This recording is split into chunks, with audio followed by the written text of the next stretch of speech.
You know, it's funny. I had this really athletic golfer come in to a lesson the other day, and I mean, this guy is jacked. He looks nothing like me. He's very strong. He's very quick, fast twitch muscles, and he's hitting his driver 220, 215, 209. And he looks at me and he goes, I just feel like I should hit the ball farther. And so, if this is you, the purpose of today's video is to talk about why you might be losing incredible amounts of distance with your driver. So, before we get into how to add distance to your driver, we first need to understand how does the driver actually get distance? Aside from club head speed and working out and swinging fast, what can we do to start seeing the golf ball go farther? And this is where I'd like to introduce a TrackMan tile called Spin Loft. So some instructors say spin loft is really the only thing the golf ball cares about, and I believe they're probably right. Spin loft is really the difference between the loft that you deliver at impact and the angle that your golf club approaches the golf ball. So let's use a couple of examples here. If I were to swing a 60-degree wedge, and let's just say I had a little shaft lean when I hit it, and I hit it with 50 degrees aloft. So here's 0, 50 degrees aloft.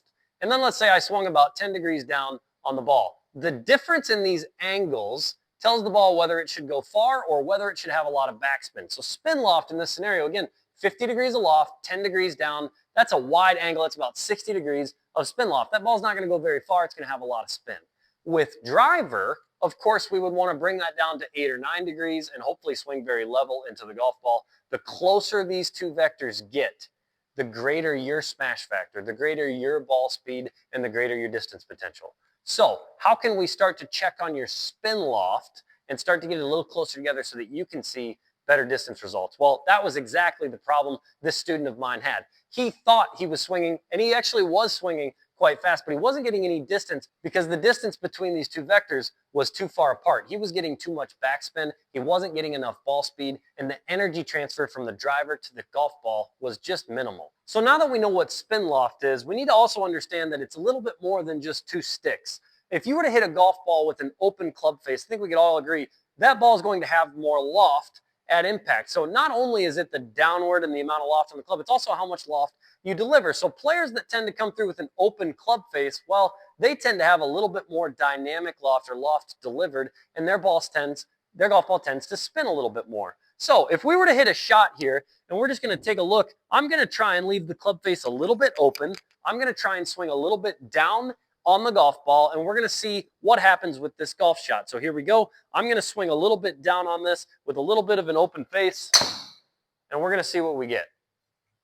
So taking a look at that swing, again, my club face was 8 degrees open relative to my path. That means I came through with the face open significantly. My spin loft was 20. That is not very good if you want to send a lot of energy transfer into the golf ball. Instead, what we need to do is we need to get the face slightly more closed relative to the path if we're going to start to see that spin loft number come down. So it's really interesting. This gentleman who came in, on the way down, he had a club face that was more in this position.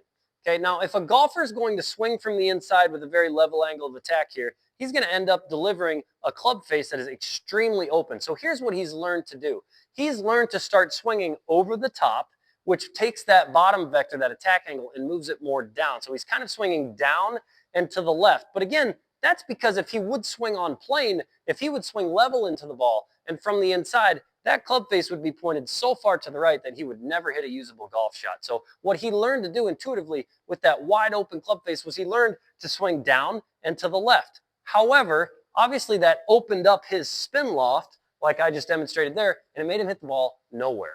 So the solution here was looking at his swing and deciding how can we get the face a little less open? How can we get the path a little more level, the angle of attack a little bit more level, and the path a little bit more from the inside? And for this golfer, it was actually very simple. So I had him do this very simple exercise. I said, hey, I want you to aim your club straight at the target.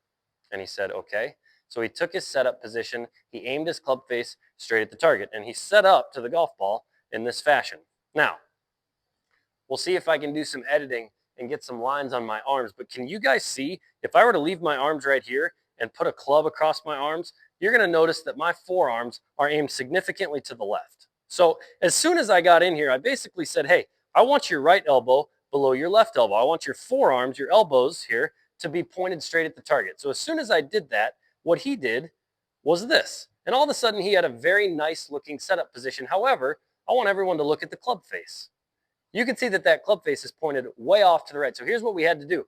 We had to actually take his setup where his forearms were aimed way to the left. We had to aim the forearms straight. So that was a little lower right elbow, a little higher left elbow. At the same time, the lead shoulder moved forward, right shoulder moved back. And what we ended up with was a little bit more of a square forearm alignment. But instead of having the face like this, I asked him to relax his grip and reposition his grip on the club with the face a little bit more square. Now, just by doing that, we've got the face stronger in our hands. We have a stronger attachment here.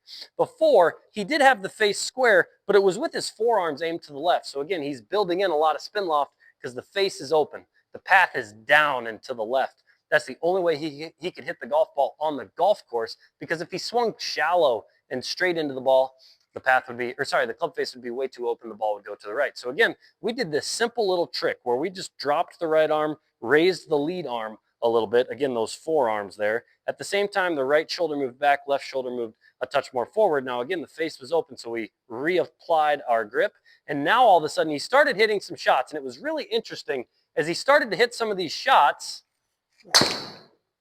On these little swings, he started to get a face to path that was much more closed and much less spin loft. So you can see, obviously that was not a good shot right there, but I cut the spin loft from 20 to just 8. In a same effort swing, I was able to hit the ball a much, much further distance. So the lesson here is very simple. Of course, we want your club face to be straight, but we can't have our forearms aimed in one direction. Instead, let's make sure your forearms are straight, then apply your grip. Hopefully, if we can do this, we can get the club face a little bit more square on the way down. Start tightening up that top vector, that dynamic loft number, trying to get the face more closed to bring that top vector of spin loft down.